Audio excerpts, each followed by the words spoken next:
सत्य घटना पर आधारित प्रख्यात हिंदी कथा साहित्यिक डॉक्टर वृंदावन लाल वर्मा की कहानी विराटा की पद्मिनी भाग 30।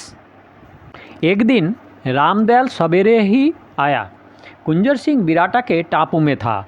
उस समय मंदिर में केवल नरपति मिला और कोई वहाँ न था।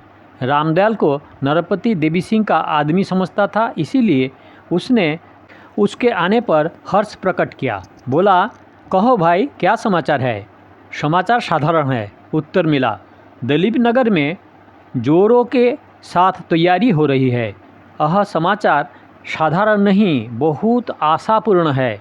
वहाँ टापू में आज सन्नाटा कैसे छाया हुआ है। स्नान ध्यान हो रहे हैं और लोग भी तो होंगे। रहने दो, तुम्हें उससे क्या। मंदिर में तो सभी प्रकार के लोग आया जाया करते हैं। रामदयाल ने बात बदलाकर कहा, आप इस बीच में दलीप नगर भी हो आए हैं और मुझे कुछ न मालूम पड़ा। यदि पहले से मालूम होता तो कदाचित मैं किसी सेवा में पड़ जाता। नरपति प्रसन्न होकर बोला, जल्दी में गया और जल्दी में ही आया। दलीप नगर में ज़्यादा देर ठहरने की नौबत ही नहीं आई। कार्य बन गया, मैं लौट पड़ा। हमारे राजा, रामदयाल ने कहा, टालाटुली नहीं करते। उसके लिए जो कुछ करना होता है शीघ्र कर देते हैं। आपको तो पक्का वचन दे दिया है। बड़े जोर से अपनी सेना की तैयारी इसीलिए तो कर रहे हैं। बड़े पुरुषार्थी है, बड़े ब्रह्मचारी है। सुरमाओं की धुन की सिवा और कोई ध्यान ही नहीं। यह लड़की जिसे आपने वहाँ देखा होगा, उसकी रानी होने की अधिकारिणी है। केवल भांवर नहीं पड़ पाई थी। नरपति ने मन्नत प्रकट किया। उस सिलसिले में दिमाग दूसरी तरफ घूमा। नरपति कहता गया, उस दिन जब पार्लर में लड़ाई हुई थी, जरा सी ही देर हो गई, नहीं तो दाम्पत्य संबंध पक्का हो जाता। रह गया सो रह गया। अब तो उस लड़की को वह पहचानते ही नहीं। कहते हैं कौन, कहाँ की, इत्यादि इत्यादि। रामदयाल चौंका। उसने पूछा, इसका भी जिक्र आया था? नरपति ने उत्तर दिया, खूब। मैंने कहा था, गोमती ने तो मना कर दिया था, परंतु मेरा जी नहीं माना। रामदयाल ने अपने आश्चर्य को दबा दिया। बोला, इसका कारण है, मैं जानता हूँ, परंतु मुझे आपसे कहने की ज़रूरत नहीं है। रामदयाल को गोमती के ढूंढने में और गोमती को रामदयाल के ढूंढने में कष्ट व विलंब नहीं हुआ। वार्तालाप के लिए उपयुक्त समय और स्थान के लिए भी विशेष प्रयास नहीं करना पड़ा। गोमती की आकृति गंभीर थी। रामदयाल के मुख पर किसी भय व चिंता की छाप लगा रही थी। कुशल मंगल के बाद दोनों कुछ क्षण चुपचाप रहे। अंत में गोमती ने बारीक पैने और कुछ काटते हुए से सर में पूछा, तुम्हारे महाराज तो आजकल सैन्य संग्रह और चढ़ाई की तैयारी के सिवा और सोचते ही क्या होंगे?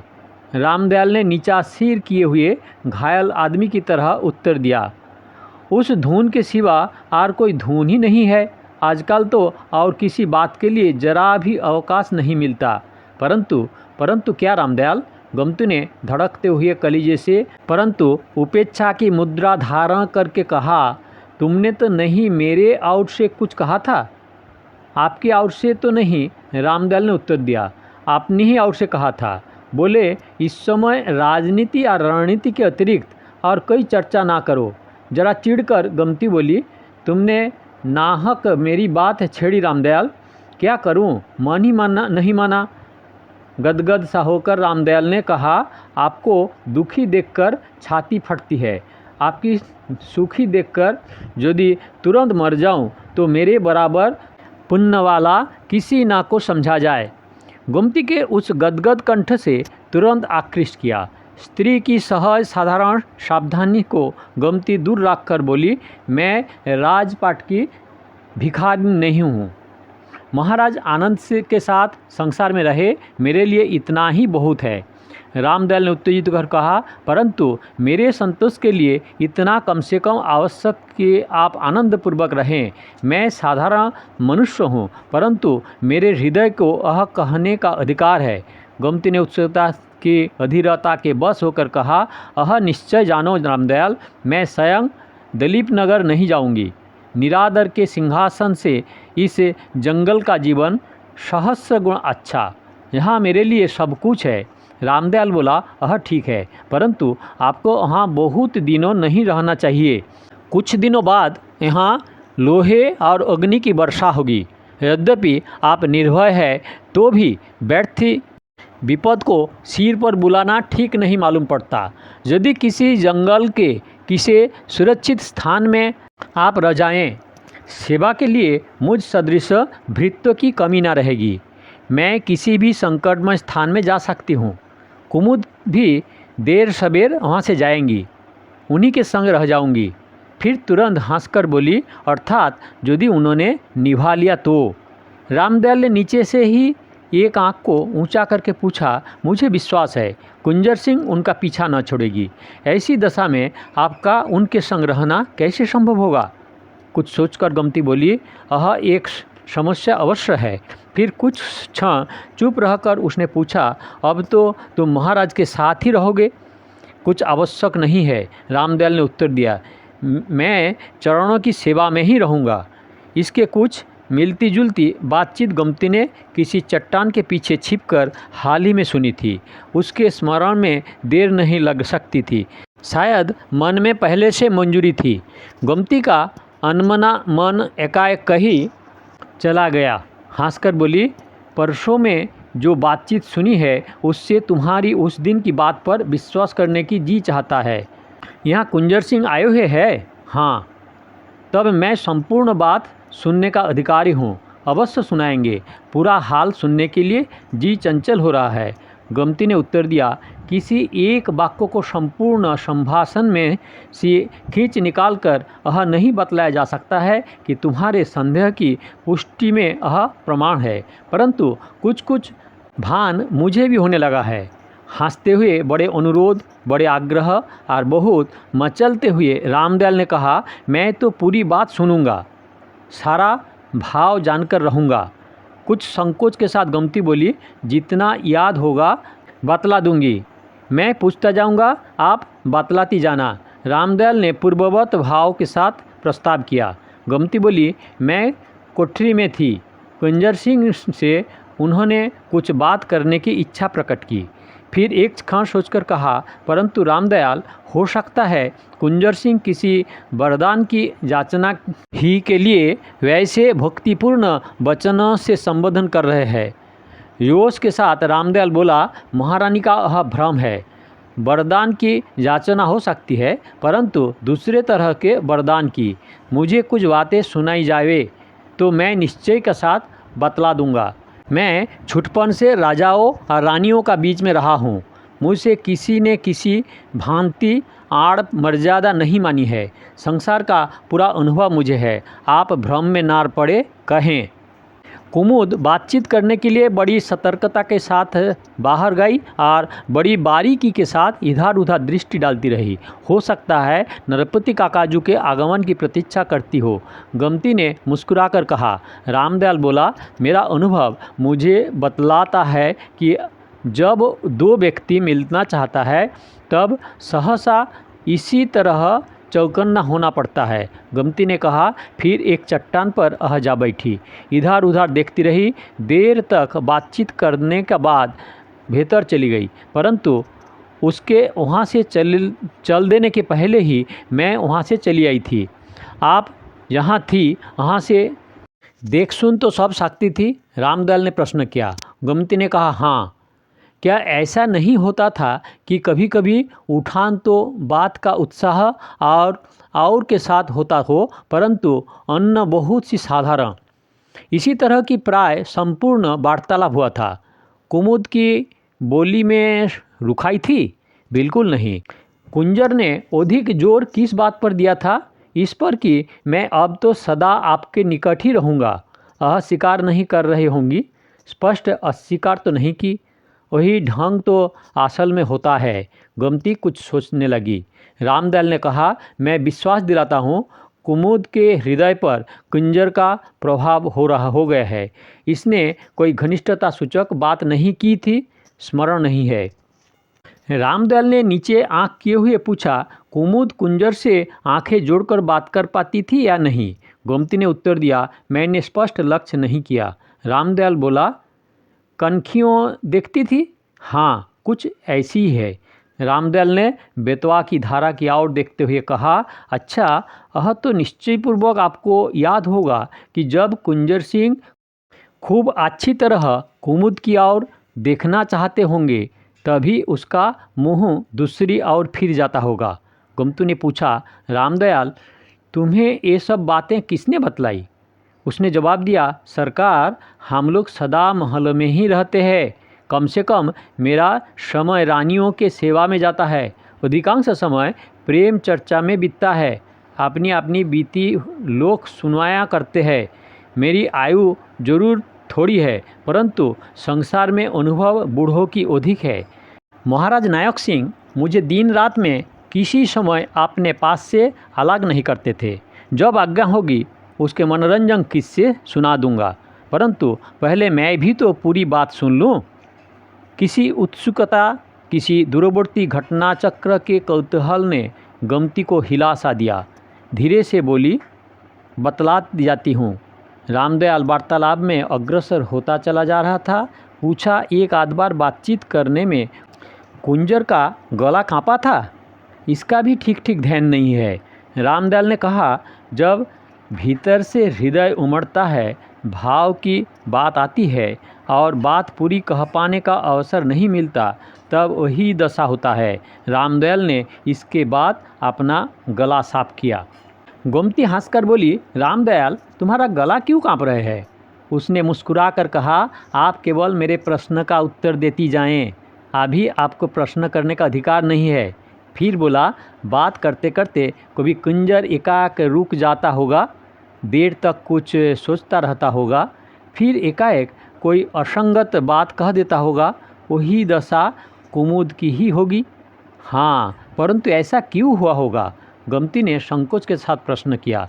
रामदयाल बोला, जब एक हृदय का दूसरे हृदय की ओर संवाद जाने को होता है, तब सबसे पहले आंखें कुछ कहती है, दिखलाई पड़ता है, परंतु आंख मिलाकर देखते ही नहीं बनता। हजारों निरर्थक सी बातें होती है रुक रुक कर, बिना प्रवाह के, जैसे कोई गला दबाए देता हो। मालूम होता है जो बात कहती है उस पर खूब विचार किया जा रहा है, परंतु वास्तव में विचार होता किसी विषय पर भी नहीं है। शायद एक और देखते हुए गोमती ने कहा। रामदयाल बोला, एक हृदय की दूसरी हृदय के साथ जब मुठभेड़ होती है तब कुछ इसी तरह का भूचाल सा आता है। गोमती ने इस पर कोई मंतव्य प्रकट नहीं किया। रामदयाल ने कहा, इस दशा में एक बड़ी अनोखी बात होती है। गोमती ने बड़ी उपेक्षा दिखाते हुए पूछा, क्या? रामदयाल ने उस उपेक्षा की तली में देखा काफ़ी कौतूहल वर्तमान है। उसने बतलाया, एक पक्ष तो यह समझता है कि मैं प्यार करते करते खपा जा रहा हूँ और दूसरा मेरी बात भी नहीं पूछता। उधर दूसरा पक्ष? रामदयाल रुक गया। गोमती ने उपेक्षा की भाव को त्याग कर कहा, दूसरा पक्ष क्या? वह बोला, उधर दूसरा पक्ष कदाचित यह सोचता है कि मैं करूं तो क्या करूं। हृदय का दान देने को जो है उत्साह है, सो वास्तव में ऐसा ही है या नहीं? यदि ऐसा ही है तो मैं अपने हृदय का दान किस भांति करूं? अंत में कदाचित यह निश्चय होता है कि हृदय का गुप्त दान करूं, कोई न जाने, यहाँ तक कि लेने वाले से भी यह दान छिपा रहे। गोमती हंसने लगी। रामदयाल हाथ जोड़कर सर्राटे का साथ बोला, आप हंसती है क्योंकि इस तरह की समस्याएं आपके देवतुल्य मन के सामने आकर खड़ी नहीं हुई, परंतु सच मानिए, जहां एक बार हृदय को किसी ने हिलाया कि इस कथन का तथ्य सच जांचने लगता है। प्यार के सामने कोई विघ्न, बाधा और संकट नहीं टिकने पाते। ऊंच नीच का भेदभाव मिट जाता है। व्यथा के बांध और रोड़े ढोड़े बहा कर तिरोहित हो जाते हैं। बड़ा आदमी छोटे को और छोटे बड़े को प्यार करने से नहीं रुक सकता। उसे कोई वस्तु ऐसा करने से नहीं रोक पाती। प्रेम के सामने छोटे बड़े और ऊंचा नीच का अंतर नष्ट हो जाता है महलों में जो मैं सदा देखा करता हूँ उससे मैं इस निश्चय पर पहुँचा हूँ कि छोटा व्यक्ति बड़े को अधिक सच्चाई और अधिक गहराई के साथ चाह सकता है। बड़ा जब थोड़ा बहुत छोटे को प्यार करता है तब वह समझता है कि मैं एहसान कर रहा हूँ। गोमती ने इतना वाचाल रामदयाल को पहले कभी ना देखा था। जरा आश्चर्य किया। बोली, तुम्हारा क्या अभिप्राय है रामदयाल? बिना किसी सकपकाहट का संकोच के उसने उत्तर दिया, मुझे इस समय एकाएक ताव आ गया था। मैं स्वाभाविक सेवक हूँ, महाराज के सुख दुख में बराबर साथ रहता हूँ, परंतु मेरी सहानुभूति उनके साथ नहीं है। क्यों? इसलिए कि बार बार कहने पर भी उन्हें स्मरण नहीं आता। आमोद प्रमोद के समय किसी भी स्मृति की हुक उनके कलेजे में नहीं उठती। मुझ तो कभी कभी उन पर क्रोध भी आ जाता है। गोमती आपने को ना रोक सकी। पूछने लगी, तुम्हारे सामने कभी बात पड़ी मेरी? तुरंत उसने उत्तर दिया, मैंने तो कोई बार कहा, परंतु न मालूम क्या धुन समाई है। मनुष्य का बड़े पद पर पहुंच जाना दूसरों विशेषकर आश्रितों के लिए बड़ा कष्टपूर्ण होता है। गोमती का चेहरा पीला पड़ गया। बहुत पास जाकर रामदयाल बोला, अरे वाह मेरी रानी, क्या तुम्हें ऐसा दुख न करना चाहिए। राजप्रसाद के सुखों की कल्पना में आपने को इतना नहीं डुबोना चाहिए कि स्वल्पसी निराशा के उदय होते ही मन का हाल हो जाए। मुझे विश्वास है महाराज इस समय भूले हुए हैं तो किसी समय स्मरण भी आएंगे। रामदयाल ने कहा, कम से कम मेरे लिए असह्य है। आप यदि और रोई तो मेरा कलेजा टूक टूक हो जाएगा। गोमती दृढ़ता के साथ बोली, अब नहीं रोऊंगी रामदयाल। फिर स्थिर होकर एक क्षण बाद उसने कहा, तुम्हें कैसे विश्वास हो गया कि महलों के सुखों की लालसा मैं लिप्त हूँ? मैं ऐसे महलों को पैरों से ठुकराती हूँ जहाँ सम्मान के साथ प्रवेश ना हो। रामदयाल ने कहा, मैं नहीं कहता। वहाँ पहुँचने पर सम्मान तो अवश्य होगा, परंतु उसमें हमारे महाराज का कोई एहसान नहीं। ऐश्वर्य, रूप और महत्व अपना जो आदर बरबस करवा लेता है वही आपका भी होगा। उस महल में क्या, कहीं भी, परंतु चंद्रमा का प्रकाश नगर में इतना अच्छा नहीं मालूम होता जितना जंगलों में। फिर एक क्षण ठहर कर रामदयाल बोला, मैं आपको यहाँ अकेले नहीं रहने दूंगा और न ही महाराज की सेवा में अब जाऊंगा। जंगलों में आपके पास मर जाना अच्छा, महलों में रहना अब असह्य है। गोमती ने देखा बात करते करते रामदयाल का गला भर भर आता है। बोली, बहुत संभव है कुंजर सिंह भी साथ रहे, क्योंकि कुमुद का साथ नहीं छोड़ना चाहती है, वह कुमुद के निकट रहेगी। ऐसी हालत में तुम्हारी कैसी निभेगी?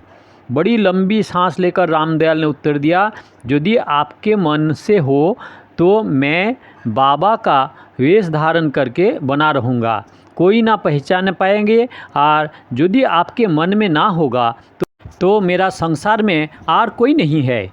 इसी हद में अपनी देह डुबो दूंगा। गोमती बोली, मुझे कोई आपत्ति नहीं है, बने रहना, तुम्हारा बहुत सहारा रहेगा। रामदयाल गोमती के घुटने छूकर बोला, जन्म भर दूर ना कर सकोगी, सदा पास रहूँगा। यदि अनंत काल तक भी बाबा वेश धारण करना पड़ा तो किए रहूँगा। मैं आपके कृपा कटाक्ष के लिए संसार भर की विपत्तियाँ झेलने की सामर्थ्य रखता हूँ। गोमती के पीले चेहरे पर मुस्कुराहट आई। बोली, रामदयाल, कुछ इसी तरह की बात कुमुद से कुंजर सिंह भी कह रहे थे। रामदयाल झुक गया, परंतु नीचे आंख किए हुए थे।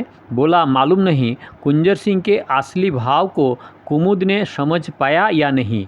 इसका असली भाव क्या रहा होगा? गोमती ने अलसाते सर से कुछ लापरवाही से साथ पूछा। रामदयाल ने जवाब दिया, असली भाव यदि कुंजर सच बोल रहे थे तो वही रहा होगा कि लो न लो, कुचल दो और ठुकरा दो, परंतु मेरा हृदय तुम्हारे लिए मेरी हथेली पर है। गोमती खड़ी हो गई। बोली, बहुत थकावट मालूम होती है, जाड़ा सा लग रहा है, अब चलो। यह है विराटा की पद्मिनी का भाग 30। दया करके सब्सक्राइब करें, लाइक करें, शेयर करें और पीछे से का वीडियो देखने के लिए, शुरू से देखने के लिए काकन बासु में क्लिक करके वीडियो देखें और अगले एपिसोड के लिए इंतज़ार करें।